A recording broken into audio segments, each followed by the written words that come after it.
5 seconds.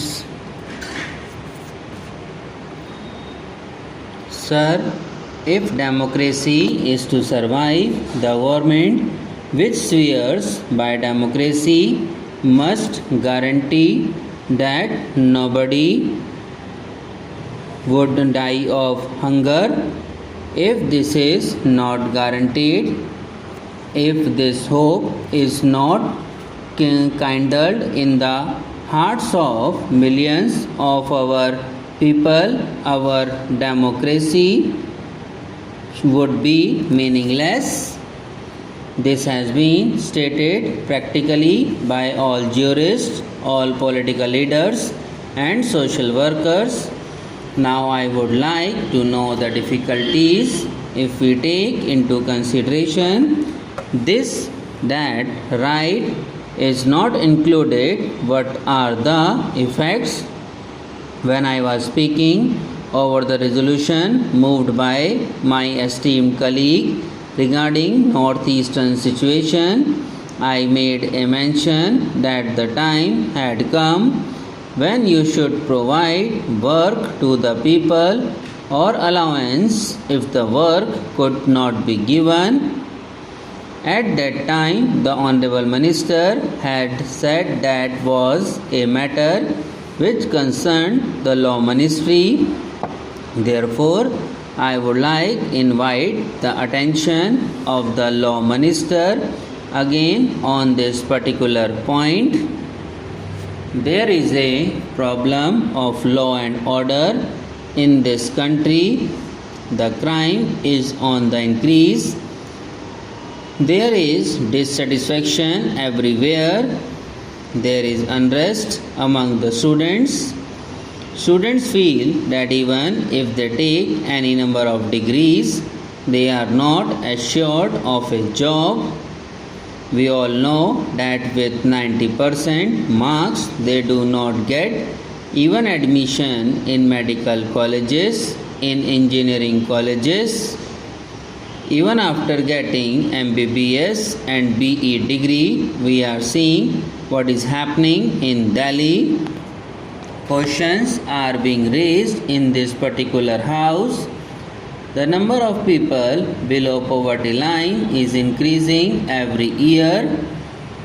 If we see this particular data, I think a time has reached when we must introspect and find out the reasons for the same.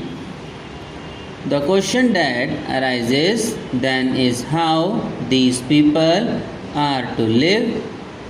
May I ask the Honorable Minister a question? Should they starve? If they declare that they are going to die, you would prosecute them for an attempt to commit suicide. Should they beg?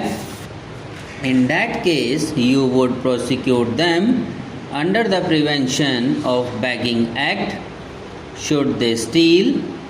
If they do so, you would prosecute them under IPC. What should they do?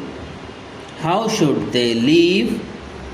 Therefore, it is in this background that we have to consider this matter very seriously, and we have to decide as to whether the time has come to think seriously about this particular matter. During all these years, enough lip sympathy has been tendered by all of us without any exception.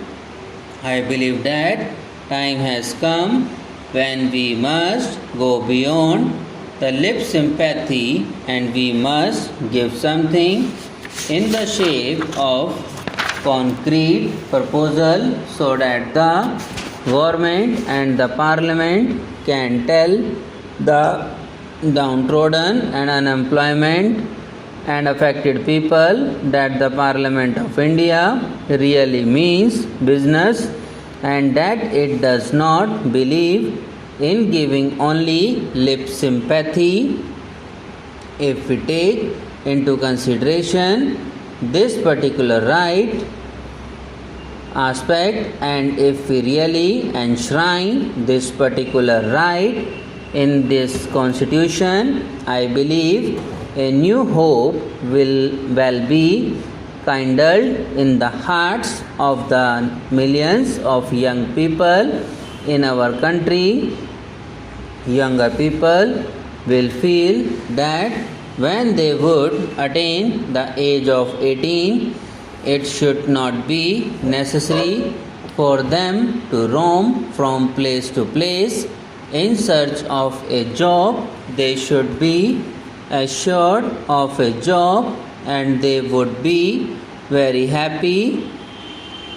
There would not be any uncertainty in life. The unrest and strikes in the colleges and schools will stop. The problem of students' unrest cannot be solved by bayonet, by firing, by closing down universities. It can only be solved if we guarantee them this particular right of work, for which I have made a humble attempt through this particular bill to be included under Article 19. We see in big cities the trek of thousands and thousands of people from the villages in search of jobs. The position in my district is that every month money orders worth rupees 1.80 crores are received from Bombay, from the Ratnagiri citizens living in Bombay. There are no youngsters in the villages, only persons live in the villages looking after agriculture. This is happening because we could not provide any work to people in the village. When these people go to the metropolitan cities for work, do they get it?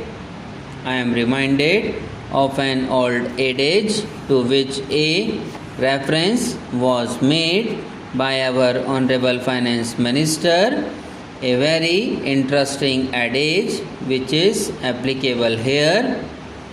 On a dark night and in dark room, people go in search of black cat when in fact there is none.